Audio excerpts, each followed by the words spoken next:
Pemirsa kalam Ramadan yang insya Allah dimuliakan Allah Subhanahu wa Ta'ala. Tadi di awal kita sudah membahas tentang bagaimana proses perjalanan kehidupan kita atau etapa kehidupan kita yang kita lalui. Dan hari ini kita sampai pada etapa kehidupan dunia.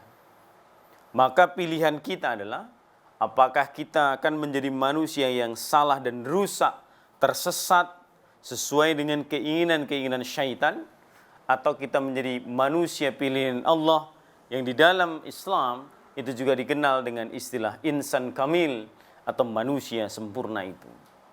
Pertanyaannya adalah, apa karakteristik manusia sempurna yang diinginkan Allah Subhanahu wa Ta'ala? Para ulama mendefinisikan beberapa karakteristik yang jika seseorang atau siapa saja melekat pada dirinya karakter-karakter ini, maka insya Allah dia bagian dari manusia yang disebut dengan insan kamil atau manusia sempurna itu. Yang pertama, ciri manusia sempurna menurut Islam adalah salimun akidah.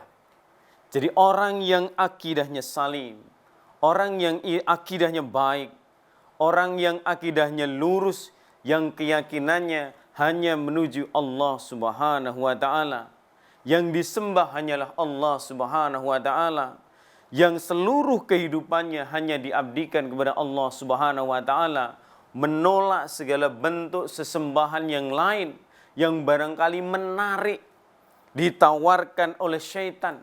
Bahkan syahwat kita kadang-kadang berkeinginan untuk menuju ke situ yang berupa kesenangan-kesenangan duniawi. Tetapi bagi mereka yang akidahnya sudah tertanam di dalam hatinya kuat, maka dia tidak akan goyah.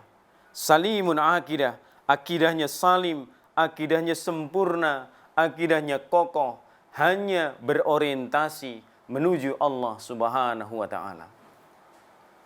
Yang kedua, karakteristik insan kamil yaitu sahihul ibadah, atau ibadahnya itu sahih, ibadahnya benar, ibadahnya sesuai dengan tuntunan Allah dan Rasulnya, ibadahnya ittiba'ur Rasul, bagaimana contoh dari Nabi itulah yang dilakukan, bukan ngarang, bukan melakukan inovasi, bukan menciptakan hal-hal baru yang Nabi tidak ajarkan.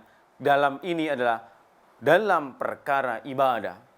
Karena pada prinsipnya kalau sudah menyangkut perkara ibadah, kita tidak diizinkan untuk melakukan inovasi, untuk melakukan sesuatu yang baru, menjadikan kreativitasnya itu menjadi bagian dari persoalan ibadah. Ini tidak dibenarkan.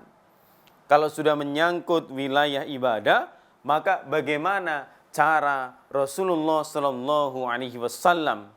Seperti contoh hadis Nabi, sallu kama ra'aitumuni usalli, salatlah kamu sekalian sebagaimana engkau melihatku salat. Berarti yang kita contoh adalah Rasulullah, bukan yang lain. Bagaimana takbirnya Nabi, Allahu Akbar misalnya. Kita tidak boleh ngarang menggantinya dengan cara Allahu Akbar.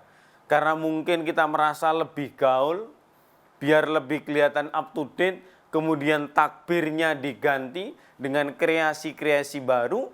Tentu dalam masalah-masalah semacam ini, di dalam yang menyangkut perkara ibadah, kita tidak diizinkan untuk melakukan inovasi. Apa yang ada, apa yang dituntunkan oleh Rasulullah SAW, sami'na wa ta'na. Terima saja, taken for granted. Gak usah melakukan ide-ide baru kalau itu sesuatu yang menyangkut perkara ibadah. Yang ketiga, pemirsa kalam Ramadan insya Allah dimuliakan Allah, ciri insan kamil adalah matinul khuluq, orang yang akhlaknya mulia, orang yang akhlaknya luhur, orang yang konsisten antara perkataan dengan perbuatan, orang yang ketika hadir di tengah masyarakat dia selalu dinantikan. Kehadirannya mendamaikan banyak orang. Kehadirannya menyelesaikan banyak masalah. Ini sering kita sebut dengan tipologi manusia wajib, yang ketika dia hadir, semua menjadi selesai. Yang ketika orang itu datang, semua masalah menjadi terurai. Jangan kemudian berlaku sebaliknya, menjadi manusia haram. Ketika datang seseorang itu, masalah timbul. Ketika dia hilang, tidak ada yang kemudian merasa kecewa atau merasa sedih karena ditinggal oleh orang itu, justru bergembira.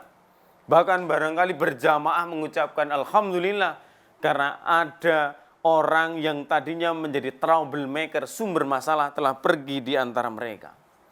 Sehingga matinul khuluq, akhlak yang mulia, ini menjadi ciri atau karakteristik yang sempurna bagi seseorang. Ada sebuah kisah yang bisa kita jadikan teladan. Kisah ini kita nukil dari perbuatan sahabat Rasulullah sekaligus menantu Rasulullah SAW, Ali bin Abi Thalib. Suatu ketika Ali bin Abi Thalib pulang ke rumah, mengetuk pintu rumah, dan dibukakan pintu rumah itu oleh istrinya Fatimah, yang merupakan anak perempuan Rasulullah yang sangat disayangi oleh Rasulullah SAW. Kemudian Ali bertanya, "Wahai istriku, apakah di sini ada makanan? Karena aku sangat lapar, karena bepergian dari jauh, sehingga tampaknya kalau sekarang ini menyantap makanan akan sangat nikmat." Tetapi kemudian Fatimah menjawab, "Wahai suamiku, maaf sekali, untuk saat ini belum ada makanan. Tetapi aku ada uang beberapa yang bisa kau gunakan untuk pergi ke pasar, dibelanjakan makanan, engkau bawa pulang, lalu nanti setelah itu kita makan bersama-sama." Akhirnya Ali mengambil uang dari Fatimah, lalu dia memutuskan pergi keluar rumah untuk menuju rumah Rasulullah. Siapa tahu dalam pikiran Ali, di sana ada makanan yang bisa disantap dan dibawa untuk keluarga. Di tengah rentang perjalanan menuju rumah Rasulullah SAW ini, tiba-tiba Ali dihadang oleh seorang laki-laki, tampak pucat wajahnya, tampak sekali, kelihatan sekali dia kurus, kering, lemah sekali tubuhnya. Dia mengatakan, "Wahai Tuan, bisakah engkau berikan kepadaku beberapa uang karena aku sudah berhari-hari tidak makan?" Lalu Ali pada saat itu berpikir, seandainya dia tidak berikan, kasihan sekali orang ini. Tetapi ketika diberikan, dia juga berpikir sesungguhnya dia juga dalam kondisi lapar dan istrinya di rumah juga dalam kondisi lapar. Tetapi bismillah dia ucapkan, uang yang ada di kantongnya dikeluarkan, lalu diberikan kepada pengemis tadi, orang yang meminta-minta tadi, agar perutnya bisa terganjal, bisa diisi dengan makanan dari uang yang dia berikan. Pemirsa Kalam Ramadan, kita akan lanjutkan setelah yang lewat berikut ini.